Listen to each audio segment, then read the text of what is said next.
Hi guys, welcome back to my channel. My name is Ife Artistry. In today's video, we are going to be discussing some of the questions you should ask during the makeup consultation. I know quite well that some makeup artists don't even hold consultation for their makeup.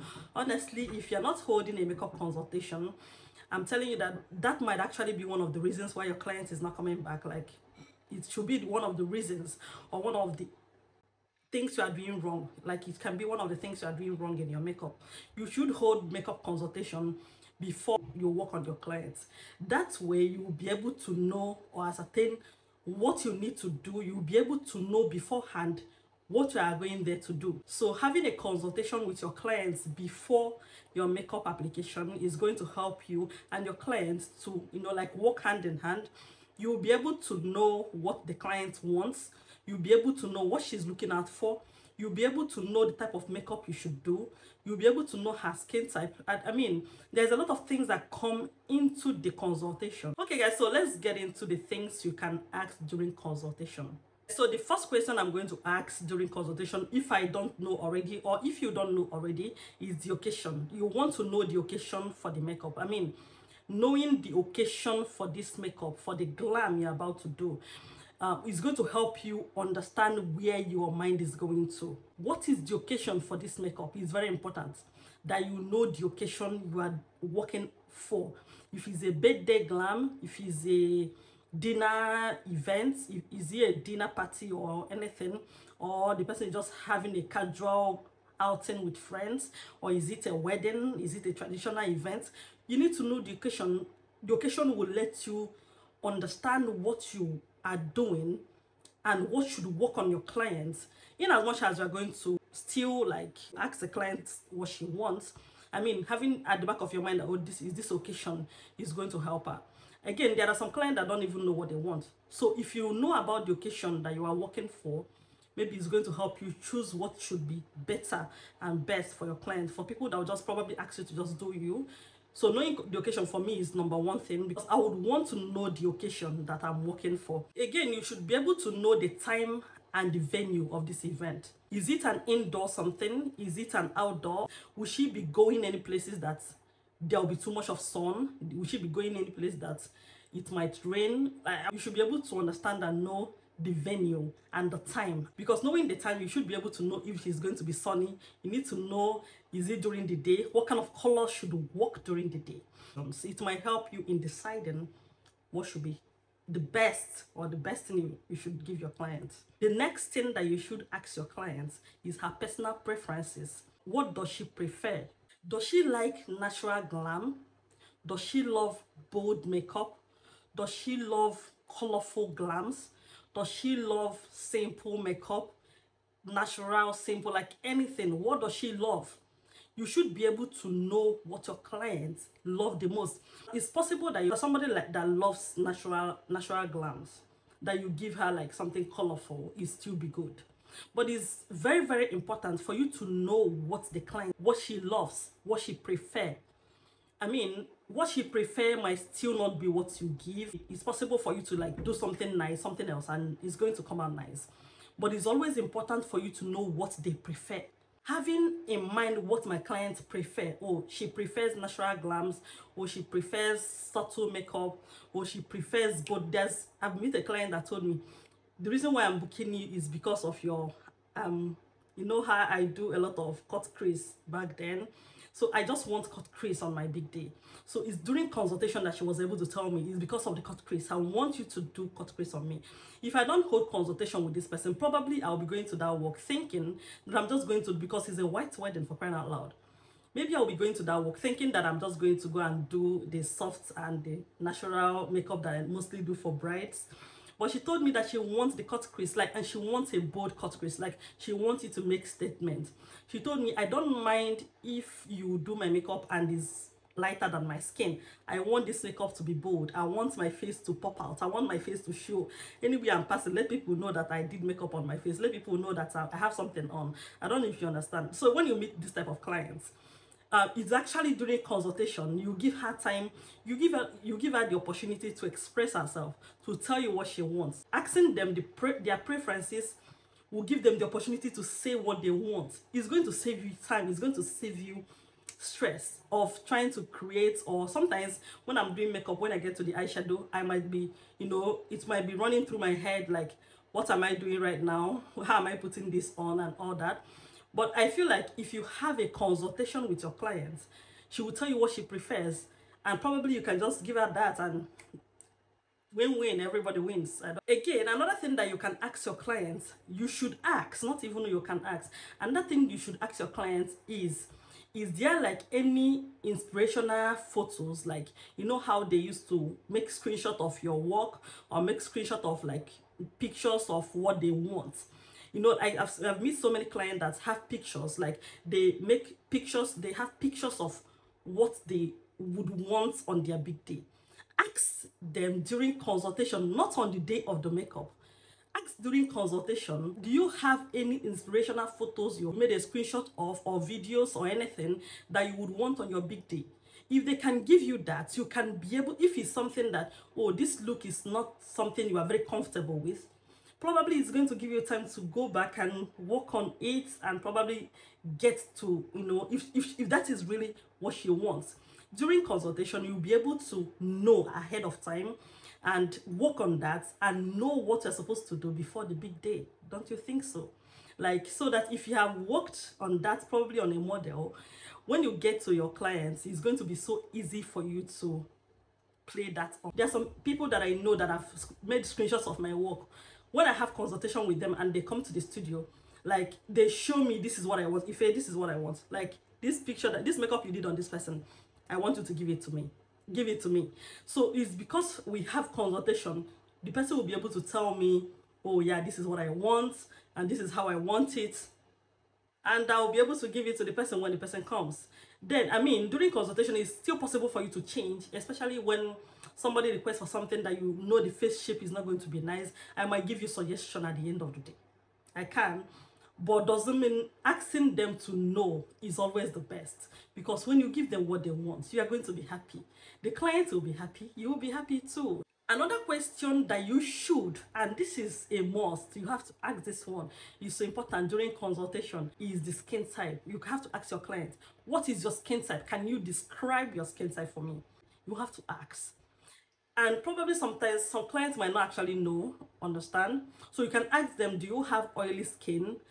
Do you have a combination skin? Do you have a dry skin? You can mention, let them choose. When somebody that have oily skin, they should know. Any lady, I believe that any lady that have oily skin should know that she has an oily skin. They might not understand the combination skin, you might explain.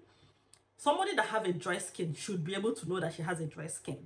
So knowing their skin type is going to help you out. Imagine if you already know what this client has before she comes in. Don't you think you are going to be doing yourself a lot of good? And again, you have to equally ask the client, because sometimes they don't know. You have to equally ask the client, do you have like acne on your face? Do you have allergies? Any allergies that is on your face, on your skin already? I mean, not something she has after makeup. Does she have any allergies on the face? Like pimples? Does she have things that you need to cover? Does she have like dark under eyes? You should be able to know what you are working for.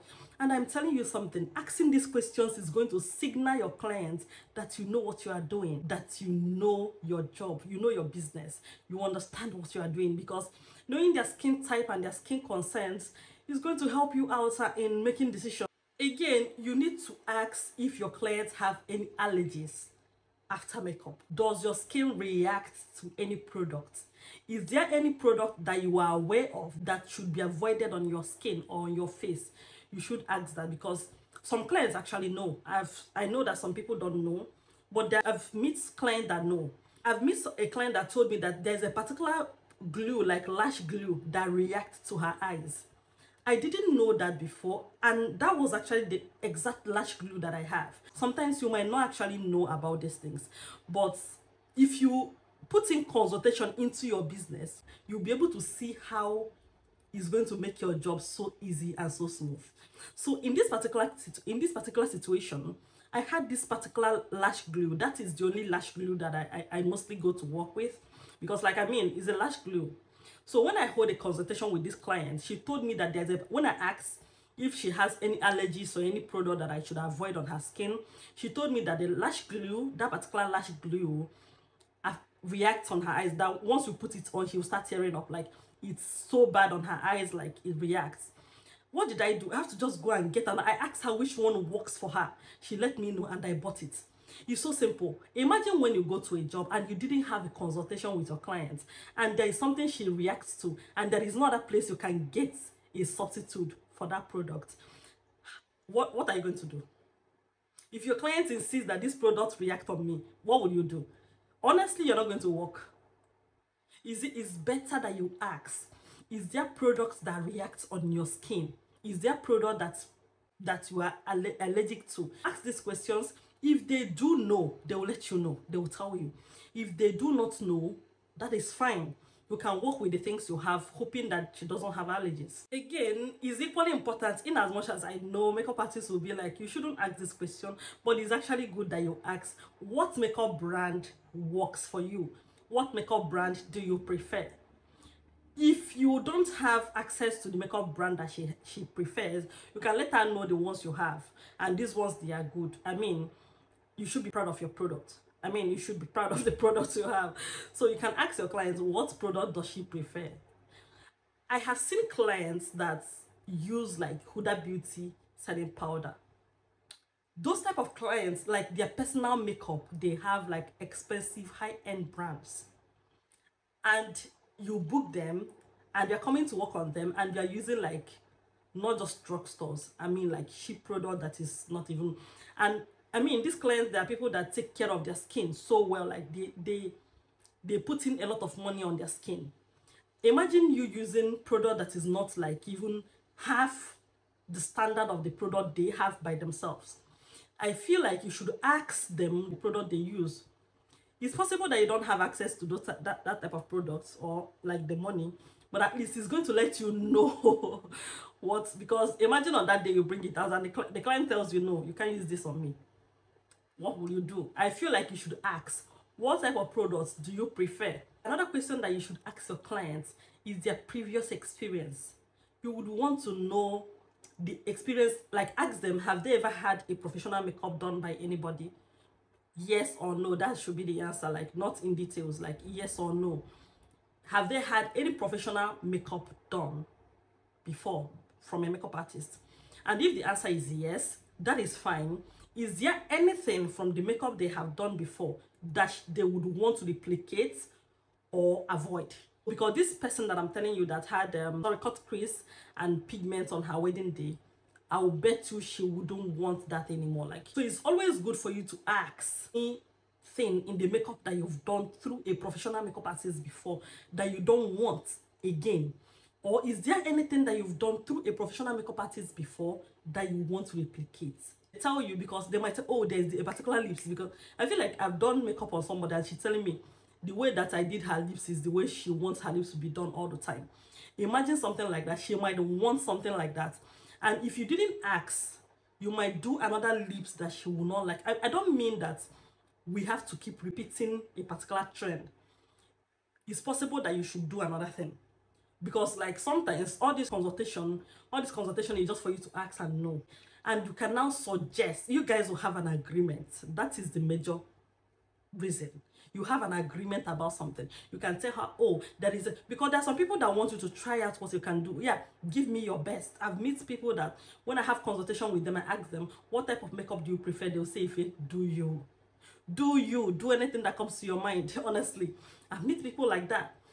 And you know, something like that, if you ask them, have you ever had any makeup that you would want to replicate? Let them show you if they have. You look at it and see if it's something you can create. If it's something you can create, go ahead and do so. If it's something you cannot create, please let the client know. Sorry, ma'am, I cannot do this. I have not done it before. I mean, if it's something you feel like you can actually work on and get it, try. I mean, cut crease. You know, when they draw the cut crease, if you know that you cannot do the cut crease, let the clients know that you cannot do it. It's not a do or die affair. It's not a must that you must do that. If it's something you cannot do, let them know you can't do it politely, and I feel like the clients will understand. Again, you should ask your clients if their skin do change during the day, after, or sorry, with or without makeup. There are some people that their skin change. from not like normal when they're going out in the morning, their skin is okay. Before they come back, is too oily. Before they come back, is too sweaty. You should ask your clients if her skin changes during the day. If she wear makeup, does she sweat too much? It's very important that you ask, do you sweat? How much do you sweat on a normal day when you are not wearing makeup? How much do you sweat? It's important. How much does your face produce oil? Does your face produce oil like on a normal day when you go out and come back? Do you have too much of oily skin? There are some people that, like my skin, if I put on like cream and moisturizer and go out, before I'm back, my skin is very dry. So I have a very dry skin. My skin absorbs the moisture in the whatever I put on the face. Before I come back, my skin is already very dry. So you should ask if the client's skin. Now, another thing you can do is this. It's possible that your client don't even know, and she's going to monitor it. Just give her time, let her monitor her skin for some days, and she's going to come back to you with response, right? If you give her that and ask, and she tells you she have no idea, she doesn't know anything about it, you can tell her, okay, take like 3 days or 4 days and monitor your skin and know how your skin reacts to a particular thing. And that way she's going to give you a response, and it's going to be an accurate response, right? Another question that you should ask your clients that is so important as well, you have to ask, does your eyes get watery during the makeup and after your makeup? There are some people that when you are doing their makeup, they are tearing up. You should know, does your eyes get watery during the makeup? It's going to help you know and understand how you are supposed to do anything on the face. So if the eyes get watery, you will know that you have to be very, very careful when you are doing the makeup. There are some people that their eyes get watery. It's after the makeup that their eyes is going to get watery. So for me, if the eyes get so watery, I'm going to try and avoid contact lens. I feel like contact lens sometimes cause a lot of harm. If your eyes, you tear too much, like I will tell you not to wear contact lens. So if the client tears too much, I do beg them not to wear contact lens. But if you don't listen to me, you can still wear it. If it tears up, like I don't know. You should ask your client if there is anything she doesn't like in eyeliner, waterliner. If she doesn't like the liquid, if she doesn't like the gel, is there any like type of liner that she doesn't like? Because like the eyeliner is something that you should know what your clients prefer. If she's not comfortable with it at all, you should be aware of that as well. So in as much as me, I would convince you to wear it because it will make your makeup look nice. I'll try and convince you though, but it's still okay for you to try and ask and know if the client is comfortable or not comfortable with that. So like it's something you should ask them and know if, because if they're not comfortable with it, except you have your own magical skills, which I do have magical skills on how to apply liners. I have a special way to do it that you are not going to tear up. Honestly, if I draw even if the waterline, you're not going to tear up. I will do it in a way that you will not tear up, right? So I have a magical and a special way to do that. Yeah, so except you do that, if you can convince your clients that you have your special skills. So this is something that you have to convince. It's better that you are aware. Let her let you know, even if you're going to do it at the end of the day, that you have a special way. Let her know, convince her that you can do it without her tearing up. Another thing that is so important that I feel like people do this and without seeking the consent of their clients. One, I do that, but I ask. If you're my client and I've done that for you, you know that I asked you. First of all, is shaving the hairs here. The way you shave the hairs and equally the brows. So before I shave your brows, I'll have to tell you like I'm about to shave your brows. If you say yes, I'll go ahead. Now, there's this facial hairs that people have here and here. So I mostly cut it out. I mostly shave it out. But before I shave it out, I'm going to let you know. I'll tell you, please, have you shaved this hair? No. Before I shave it out, if I had a consultation with you, I'm going to tell you. But if I don't have a consultation with you about that, I'm going to let you know. Before I touch you there, I'm going to let you know. I'll tell you, like, you know the hairs here, have you ever shaved it before? If you say yes, I'll tell you, okay, I'm going to shave it. Are you okay with that? If you say yes, I'm going to go ahead. If you say no, I'll try and convince you because I love to shave that. I'll convince you. But if you have not touched it at all, I won't do it. Most of the times I end up convincing them in things they don't want to do. So I'll convince you because I know the best way to do these things. I know the best way to handle them. But if the client insists, I'm going to respect your wish and I'm not going to do what you don't want to do. anytime I have this consultation with clients, you put their mind at ease. You let them know that I am aware of my job. You let them understand that I know what I'm doing. It let them know that I am the one in control. Like, I have control over what I'm doing. I have control over the makeup I'm doing or I'm applying on you. I have control over my applications. I have control over my brushes. I have control over your face. I have control over what I'm doing. So it can't possibly go wrong because I understand and I know what I'm doing. And make sure during the makeup application now, you input the things you guys have agreed on, put them down, make sure you write them down so that you don't forget. Make sure you have this at the back of your mind, that this is what this client prefers, and know how you work your way. Once you have done a good job from the consultation you guys have, I believe the client is going to be happy and you'll be happy too. Because if you give them what they want, they are going to be happy and you are going to be, you know, like, it's a win-win for everybody.